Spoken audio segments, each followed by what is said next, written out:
Hi, my name is Alexis Willcox, and today I'm going to be analyzing Stephen Crane's When the Prophet, a Fat Complacent Man, which is number 22 from War and Is Kind and Other Notes. Um, just to start us off, who is Stephen Crane? Stephen Crane was born on November 1st, 1871, to Reverend Jonathan T. Crane, and his father was a minister in the United Methodist Church. His grandfather on his mother's side, George Peck, was also a minister in the United Methodist Church, and his uncle on his mother's side, Bishop Jesse Peck, was a bishop in the United Methodist Church. When Crane was growing up, everyone was always about religion and writing. Everyone in his family wrote about religion or talked about religion in his life. And a little bit later, we're going to touch on what the critics say that has to do with his writing. But he stepped outside of the norms by writing about something other than religion. And he wrote about prostitution and war and things like this. And he actually took a stab at religion. And he's skeptical of religion due to his family's involvement in it, but we're going to touch on what the critics say about that a little bit later. So what is this poem about? Crane is basically saying that there's no black and white areas. He's saying that society and religion often puts people into one side or the other rather than having a gray area where everybody's pretty much okay because we're all unique. So Crane is kind of taking a stab at that. Crane also uses metaphors to get his point across. His entire poem is metaphorical, and we'll touch on a few of them, but he uses the prophet to represent religion and society, and he uses fat and complacent to represent mediocrity in both of those.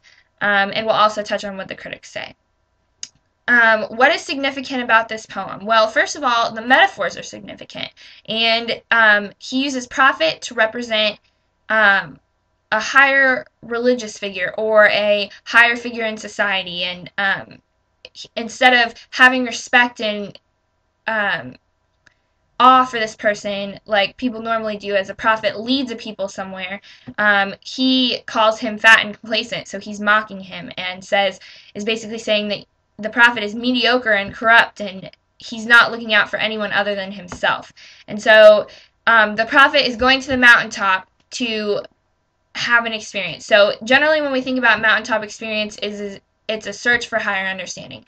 In any sort of religious walk, there's always stories about going to the mountaintop in a lot of religious texts, to go to the mountaintop and search for what God says. Or in society, too, we go to the mountaintop to search for what we are and who we are as a person. So the prophet's going to the mountaintop, and he is shocked to find that there are not good white lands and bad black lands, but instead the scene is gray.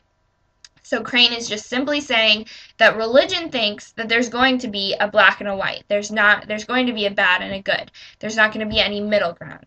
But and he agrees with his father on this stance, which we'll touch on a little bit later, but he is saying that there's a gray area, that everyone's unique, and that there's no exact right or wrong, because right or wrong is a matter of opinion. So what do the critics say about Crane's poem? Hoffman says Crane is skeptical of religion because of his family's experience in it.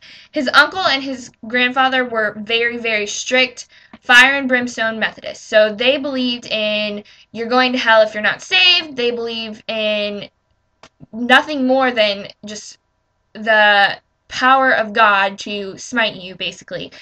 His father was a little bit more liberal, believed in mercy and redemption in religion rather than that. But the dissension in his household and just the different opinions made Crane skeptical about what God really was for a person. And Szymanski says, actually, that going in a different direction, that Crane's poetry is a sign of a little bit more modern poetry. So he has harder imagery that can be compared to Lowell and Pounds, rather than the softer imagery and going around like the end of the 19th century had often.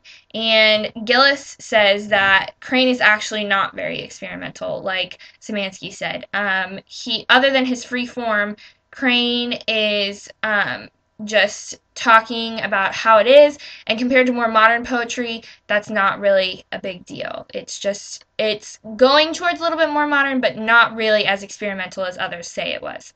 So in conclusion, Crane was innovative not only in bringing about more modern style of poetry, but also in his family. He was writing about things that his family would not even dream about, as his family was more a religious figure, and he was taking skepticism at religion, and he was talking about prostitution and alcoholism in his other works, and this was just so completely different. But he was also taking a different stance in the way he wrote his poetry. So he brought about different styles that other poets to come, such as Pounds and Lowell, would use.